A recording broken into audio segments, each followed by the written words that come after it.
ચ્યુઇંગમ શેમાંથી બને છે? ચોકલેટની જેમ ચ્યુઇંગમ પણ બાળકોની પ્રિય છે. રંગબેરંગી જુદા જુદા આકારની અને સ્વાદની ગમનો સ્વાદ તમે માણ્યો જ હશે. ખૂબ જ ચાવીને હવા ફૂંકીને તેમાં બબલ બનાવવાની મજા જ પણ માણી હશે. ચ્યુઇંગમ એક ઝાડની શીરમાંથી બને છે.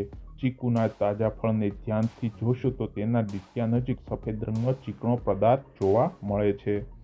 ઝાડ ઉપર લાગેલા ચીકુને તોડો તો પણ ડીટીયામાંથી સફેદ ઘટ્ટ ચીકણું પ્રવાહી નીકળે છે. તેને ક્ષીર કહે છે.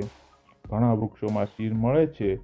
સેપેડીલા નામના વૃક્ષમાંથી નીકળતા આવા ક્ષીરમાંથી ચ્યુઇંગમ બને છે. ચ્યુઇંગમ બનાવવા માટે ક્ષીર ખૂબ જ ગરમ કરી વલોવી ગાળીને એકરસ કરવામાં આવે છે.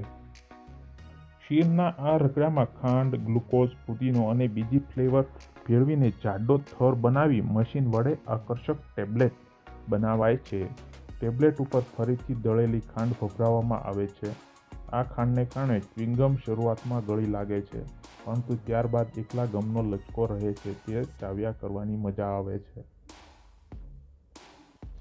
જો વિડીયો સારો લાગ્યો હોય તો લાઇક, શેર અને સબસ્ક્રાઇબ કરજો અને ચેનલમાં નવો હો તો પ્લીઝ સબસ્ક્રાઇબ કરીને જ જજો. આ વિડીયો તમારા મિત્રોને પણ શેર કરજો જેથી તેમને પણ આ માહિતી મળી રહે. તો મળી હવે બીજા વિડીયોમાં. ત્યાં સુધી ધન્યવાદ. જય હિન્દ, જય ભારત.